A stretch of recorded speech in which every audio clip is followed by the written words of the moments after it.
يقول تعالى: وبشر الصابرين. تفاءل على الدوام، فالأيام دول، للحزن يوم وللفرح أيام، والحال لا يدوم لأن دوام الحال من المحال، فحزنك ستطويه الأيام، وجرحك سيداويه الزمان، وتعبك الذي تحسه في صدرك ستأتي سعادة تزيله وتجليه. فقط تحل بالصبر، واعلم أنك موعود بالفرج بقدر صبرك وإيمانك بأن القادم أحلى وأفضل وأجمل. إن شاء الله يا رب اللي جاي يكون أفضل وأحسن عليا وعلى أحبابي وعلى كل الناس صحاب القلوب الطيبة اللي بتحب الخير لبعضها. السلام عليكم ورحمة الله وبركاته. ازيكم يا حبايبي، عاملين ايه؟ يا رب تكونوا بخير. نورتوني وشرفتوني، ربنا ما يحرمني منكم جميعا يا رب. واهلا وسهلا بالضيوف الجديدة لأول مرة تدخل على قناتي، كلكم على راسي وكلكم بتسعدوني، ربنا يسعد قلوبكم ويكبر بخاطركم يا رب. النهارده يا حبيبي معانا روتين حلو أوي إن شاء الله يعجبكم، كله طاقة كده، واللي عندها لسه شغلة كده ومكسلة تقوم تعملها مع أختها كده. هتكلم معاكم في موضوع مهم النهاردة إن شاء الله. أتمنى الفيديو يعجبكم ونال رضاكم، وأتمنى تسمعوه معي لحد الآخر. واللي الفيديو مش عاجبها الله يكبر بخاطرك أو يكبر بخاطرك اللي دخلتوا على قناتي، اسمعوا على الأقل خالص 3 دقايق أو 5 دقايق وامشوا علشان الفيديو موقعش، واعملوا كده معايا ومع غيري. اللهم صل وبارك وسلم على سيدنا محمد وعلى آله وأصحابه أجمعين. النهاردة يا حبايبي طبعا كنت نزلت الفيديو اللي قبل كده على طول عن اخت حبيبتي اسماء ياسين، وطبعا اتكلمت عن اللي حصل لها وكسرة النفس اللي حصلت لها وبسبب مين. فجالي بعض التعليقات كده، بصراحة حبيت يعني ايه اتكلم معاكم فيها كده واشوف انا صح في اللي انا قلته ولا انا غلطان. ده اولا. ثانيا والاهم، انا احب اشكر من قلبي او اي حد دخل عند اسماء ياسين وجبر بخاطرها، ربنا يجعله في ميزان حسناتكم ويكبر بخاطركم دنيا واخره، ويبارك لكم في صحتكم ومالكم وعيالكم من قلب والله. يعني جبر الخاطر ده عند ربنا عظيم قوي والله يا حبايبي، لو تعرفوه يعني منين ما تمشوا كده هتحاولوا بكل الطرق انك تجبروا بخاطر غيركم، لو بكلمة لو بدعوة لو بأي حاجة بسيطة، عند ربنا كبيرة والله. طبعا بس احب اعرف بس اخواتي وحبايبي كده، انا بحب انضف يا جماعة الخشب دي طبعا روتين في اوضة احمد. كنت قبل كده نزلت لكم كده ايه بدون مونتاج كده معايا ومع بناتي حبيبه وريتاج، بس كنتش بقى جبت لكم الملخص بقى، تشوفوا جوله في اوضه احمد دلوقتي تشوفوا اللي حصل فيها ان شاء الله يا رب الفيديو يعجبكم. بحب دايما انضف الخشب بميه وخل وبس، والفكره دي واخداها من حبيبتي عزه بسيوني. فكملوا الفيديو معايا لحد الاخر، واتكلم معاكم بقى في التعليقات اللي جات لي على موضوع اسماء ياسين لما اتكلمت على سمسمة العمدة. وهوريكم دلوقتي التعليق اللي جاني. 2 يعني، الاتنين بيشكروا في سمسمة العمدة جامد وبيقولوا حرام عليكم تظلمينها، يعني مش فاكرة التعليق بالظبط، هنزله لكم دلوقتي وتشوفوه.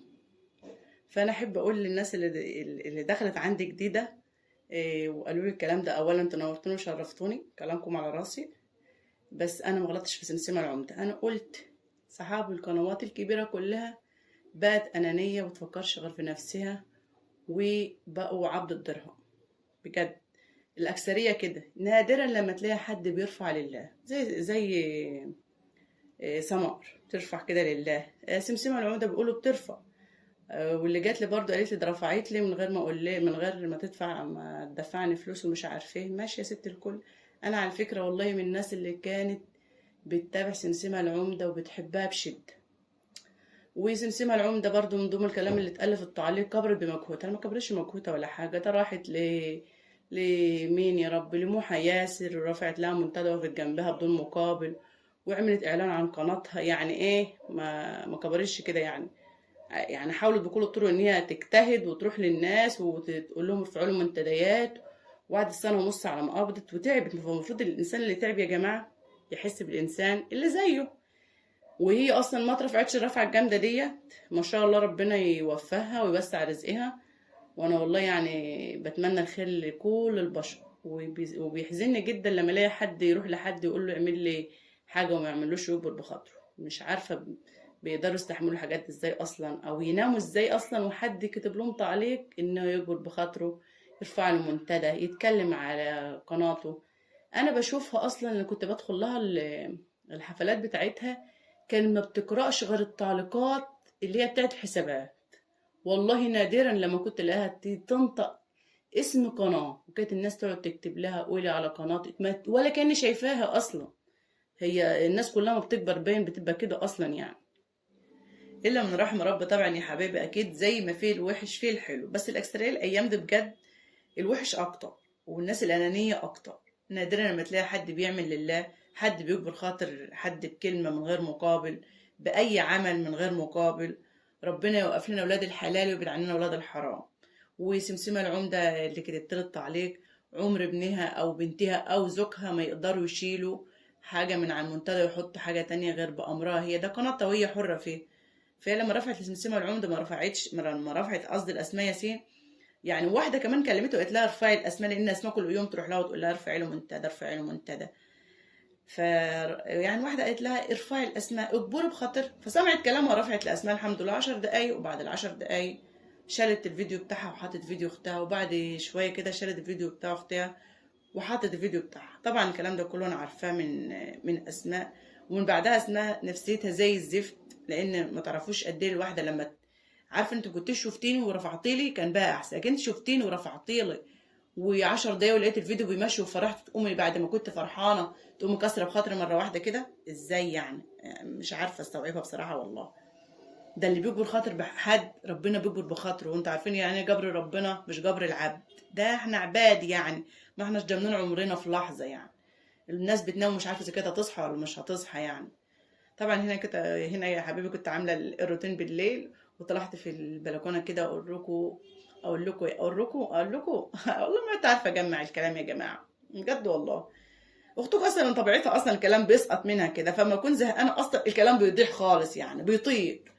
فانا كنت طالعه اقول لكم شوفوا الدنيا عندنا عامله ازاي يا جماعه. احنا في شهر 12 وما عندناش لحد الان نقطه شتاء. ادعوا لنا الدنيا تشتي. عارفين لما الدنيا تشتي انا هطلع زغرت في البلكونه واصور لكم المقطع ده كمان ان شاء الله.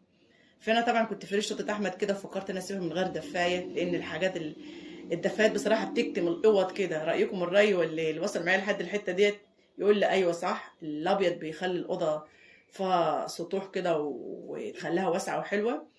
ورايكم في الديكور بتاع احمد كده يعني اغير. بصراحه انا عايزه اشيل الدولاب ده واحطه مكان المكتبه بتاعت السماعات، فقولوا لي رايكم. هي اللهم صل وبارك وسلم على سيدنا محمد وعلى اهله واصحابه اجمعين. صلى الله يشفع فينا ووصل معايا لحد الحته ديت وعجب الفيديو ما يبخلش عليه باللايك. اللايك يا جماعه والله ما بناخده عليه فلوس، بس بيخلي الفيديو يمشي شويه. ربنا يكبر بخاطركم جميعا يا رب. وست الكل اللي هي زعلانه عشان سمسمه العمده، ما تزعليش يا حبيبتي، انا ما غلطتش فيها ولا بحب اغلط في حد ولا بحب ازعل حد منه والله. ولا اسماء ياسين من بلدي ولا اعرفها، انا عرفتها من لسه عارفاها بقالي فتره قريبه يعني. بس انا بصراحه لما بعاشر حد والاقيه طيب وانسان مخلص وبحبه، واحس ان هو واقع في ضيقه بحب اقف جنبه. انا طبيعتي كده والله يا جماعه. يعني حتى لو هو اكتشفت بعد كده ان هو انسان وحش، وكنت واخده فكره عنه حلوه وهو انسان وحش، ما بزعلش على اللي عملته معاه، يعني بعمل العمل ده لله، مش عايزه مقابل. لا عايزه اسمها ياسين تشكرني، ولا عايزه حد يقول لي جزاكم الله خيرا، طبعا ربنا يجازينا خير. ولا عامله الفيديو ده اصلا علشان عايزه حد يقول لي انت بتعملي ولا بتخلي. لا والله انا كنت قاعده قدام الفرن بالصدفه وقاعده افكر في اسماء وكسره خاطرها، فقمت فاتحه الكاميرا والله ده حصل، وقمت متكلمه معاكم حتى ما كنتش مرتبه كلامي، وكلامي حتى متهته كده والدنيا مش مظبوطه. لما شافش الفيديو اللي قبل كده يدخل ويشوف هتلاقيني بتكلم بتلقائيه جدا. فانا بحبش اجرح حد ولا بحب ازعل حد، ولو زعلت حد ببقى زهقانه جدا وبحاول بكل الطرق اللي انا راضيه واصالحه. فطبعا هنا يا حبايبي كده ايه هكمل معاكم، بس بعد ما اقول لكم على اللي حصل ده. طبعا الكومودينو ده كان اوضه النوم بتاعتي المتجوزه بيها، بس لما جينا بقى نقلنا في الشقه الجديده ديت واحمد قال عايز سراحه يا ماما، عملت له السراحه على الكومودينو، واديت الكومودينو لون اوضه النوم يعني. خليت الراجل اللي بيعمل البويه ده معرفش اسمه ايه، السكيورتي ولا من عارفه ما اعرفش يعني. المهم يعني انتوا عارفين ان اختكم لو افتكرت اسمها يبقى الحمد لله. فالله يسامحه النجار بقى تعمل لي السراحه بشويه تب، وكان عليها الازاز انكسر. فاوعي تلاقي الخشب بتاعك معلش ازاز وتهمليه لحظه على طول في ثواني كده تجيبي ازاز وتحطي، لان شوفوا الخشب نفسه البويه اتشالت من عليه. السراحه اللي كانت معموله بالتبن لما الميه راحت عندها فارت وباظت. انا جبت لها لزق طبعا، بس الحته دي اتقطعت، بحاول انزلها لكم في روتين تاني، لاني على الموبايل تاني حاولت اجيبها معرفتش، حتى ابعتها على الواتس معرفتش برضه. لزقتها بلزق كده ودويت الجروح المجروحه ديت وعدت يعني. فان شاء الله انا هجيب لها ازاز او رخام، يعني اللي دلوقتي الرخام بالشيء الفلاني. رجعت تاني بقى بعد كده فرشت الدفايه علشان تدفي الدنيا، يعني لو الدنيا شتت يعني ان شاء الله، يعني لو شتت. السجاده طبعا يا حبيبي انا كنت اصلا، هو طبعا مش ماشي مع الاوضه خالص، انا كنت جايباه اصلا للصاله وما عجبنيش للصاله، لقيته قافل الصاله قوي. رجعت شلت السجاد الكبير ورجعته الراجل وبدلت، وجيت كنت جايبه دي مشايات بقى قطعتها عملتها في اوضه قهوه. فالدنيا مش متنظمه بعضها، بس ممتاز اللي يلاقي كده الايام دي يبوس ايده ووشه وظهر. وكده خلصت اوضه الواد حماده اللي هاجج منها وسايبه خالص، نادرا لو دخل فيها والله، ولا يذاكر فيها ولا ينام فيها، وبينام في الاوضه اللي جوه اللي عند المنور كده، اوضه فيها نيش ومش منظمه زي دي، بس سبحان الله بيرتاح فيها نفسيا. اتمنى يكون الروتين يعجبكم، واتمنى الضيوف الجديده اللي دخلت على قناتي ما تزعلش من كلامي، ما احبش ازعل حد. انا لقيت اختي مكسوره الخاطر، حبيت اكبر بخاطرها، وبزعل قوي لما حد يكسر بخاطر حد ويزعل حد حتى لو لحظه. ربنا يكبر بخاطرنا جميعا ويوسع ارزاقنا جميعا. والف شكر اللي سمع الفيديو معايا لحد الاخر وحط له لايك. ربنا ما يحرمني منكم ابدا يا رب، يكبر بخاطركم. واتمنى اكون كنت ضيفه خفيفه عليكم. دمتم في رعايه الله وامنه، والسلام عليكم ورحمه الله وبركاته.